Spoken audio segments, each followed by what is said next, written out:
CoS allocations and priority service. This is what I'm going to talk about along with giving you some approvals evidence that we got for priority slots today. So to begin with, yes, we are providing the service of getting priority slots on behalf of employers for CoS allocations or any other change of circumstances on the sponsor management system. Today also we've got two approvals. The first one came at 8:43 a.m. I'll put the screenshot now. It came at 8:43 and today's date as well. And now I'll keep that on screen and I'll talk about further information or any knowledge sharing as I usually do. So to begin with, the first part I wanted to discuss was the standard processing for CoS allocations or any sponsor management system changes is usually either address change, name change, whatever that is, authorizing officer change. Mainly, most of these requests currently that are blocked or that are in the queue are for CoS allocations because Home Office is checking every CoS allocation kind of. That is how you can look at it. In the past, there were some automatic CoS allocations that would come if you used it in the previous years. Now, many employees are not getting that. I know we've got it for some employees, but I've seen most of the employees would not be getting it because Home Office wants to kind of do an audit, a digital audit, a remote audit, you can say, on the opportunity when they get when the sponsor asks for even a single CoS. So when they request it, it goes and sits in the queue for 18 weeks. There is a standard processing time for any CoS allocation request. Let's focus on that. After that, whenever they pick up, usually in the 16th week or so, 16th, 17th week, they will send further information request. And by the time it's already delayed, either the individual's visa is already expiring or 18 weeks is quite a long time, almost 4.5 months, you would say. And after that, they ask for further evidence. And the evidence is really a lot. I've made a page on our website that says additional information. Exactly that is what they ask. RTR payroll run for the last 6 months for the employer, bank statements for 6 months, etc. etc. I'll link that in the description. So I know many of you are downloading that and using that to prepare it in advance. That's what I would recommend. Anytime you are making a request, assume that the request will come to you from Home Office asking for further information and go through that list. You can download it also. Go to our website. I'll put the link in wherever you are watching me. Download it, arrange that information when you are making the CoS request only, and be prepared in advance that Home Office will ask you this. So that is about CoS allocation. This is a standard process. So we have developed a system where we are getting priority slots for on behalf of employers. Either the applicant or the employer, anyone authorizes us. You provide us the basic details. The form link will be in the description. Yesterday also, I think I made a video for showing the approvals. Today also we got two approvals which we had applied for.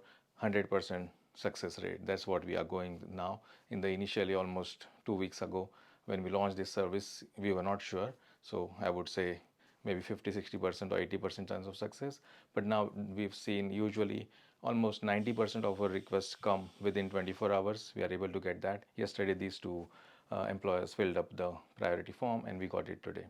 And so that was the first lot. I will show you the second approval that came. I will put that on the screen now at 10:28 a.m. At 10:28 a.m. The second approval with today's date. So, and now I will continue with knowledge sharing. So you can check, anyone wants to investigate. That's a real email from Home Office. Okay, and we've redacted the client information. Okay, so I was at CoS Allocations. Yeah, go on that link, download that, arrange all the documents. It will just help you. I know many of you are doing it. Even people who are not our clients, that list is helping. I've seen that because when you download, we come to know that there are how many downloads have happened. Okay, so that's about arranging the information in advance of Home Office asking it. So that is one. Secondly, if you want to prioritize that rather than waiting the 18-week period, 16 to 18 week is the average, highest is 18 weeks. Usually at 16, 17th week they pick up and they will send that email saying give us more information and documents, and they give you, I think, how many working days? I think 5 or 10 working days. That's what they give you. So instead of that, if you don't want to go through that, once you made the CoS allocation request, if it's not picked up by Home Office, then you can just fill up our form, priority request form.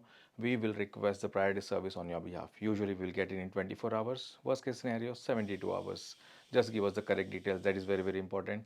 I have seen employers giving us incorrect information. Something is wrong somewhere. Yeah. So we've also given on the form, when you scroll down, you will see the screenshots that you can provide. Instead of filling up the form, you can also provide the screenshots and send us by email the license summary page where the basic information is there, and the type of request, annual allocation or in year. Sometimes clients make annual requests and they mark it as in year.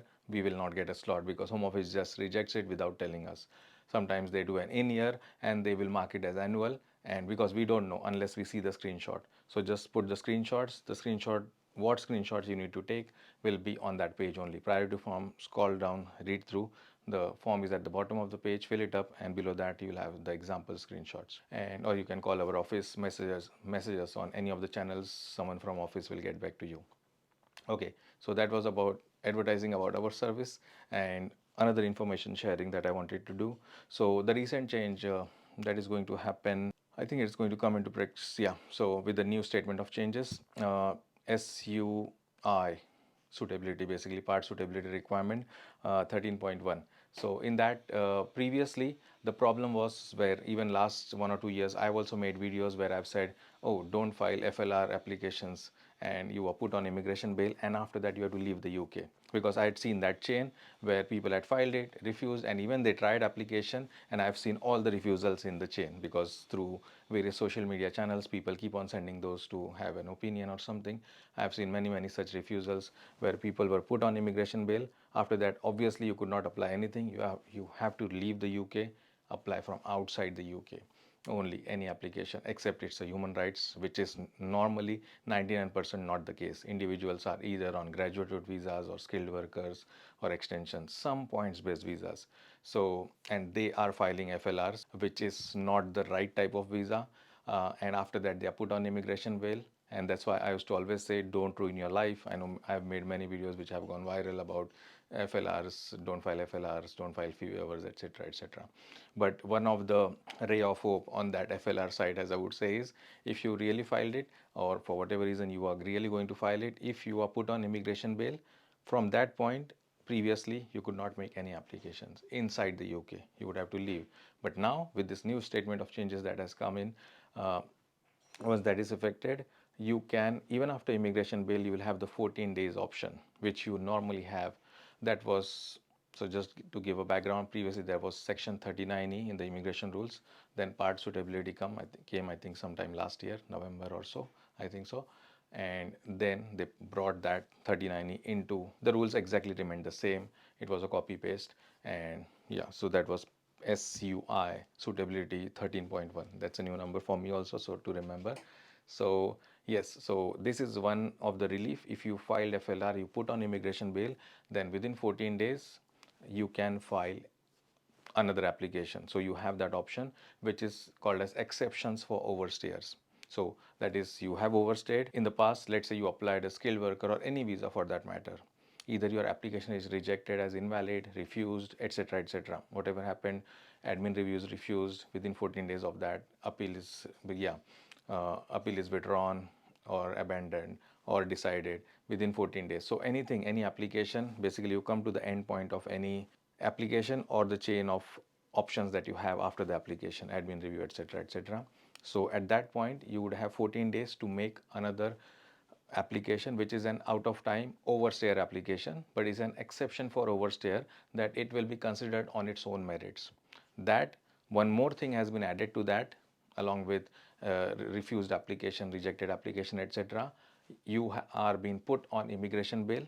Within 14 days of refusal and putting on immigration bail, you can still make another application, which will be considered for a decision. So that was the information sharing.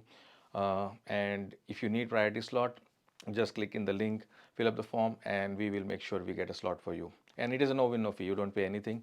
Just fill up the form. We get the slot. We send you our payment link. We charge £299 to obtain the slot on your behalf, and that's it. From there, we give you the link. You make the home office payment of £350. From then, within 5 working days, home office picks it up, either makes a decision. Many of them have got decisions. I know people write to us saying, yes, thank you very much, we got the costs, etc. Some of them tell us that home office has requested additional information. For that also, you have the option. There is the information page that we've made. You can arrange that in advance. Yeah, so to prepare that. So this is what I wanted to share. And yeah, so two request approvals today and this information sharing that I wanted to do. So this is the series I will keep on going as we get these approvals, and during these videos I will keep on sharing whatever information I can. And thank you very much.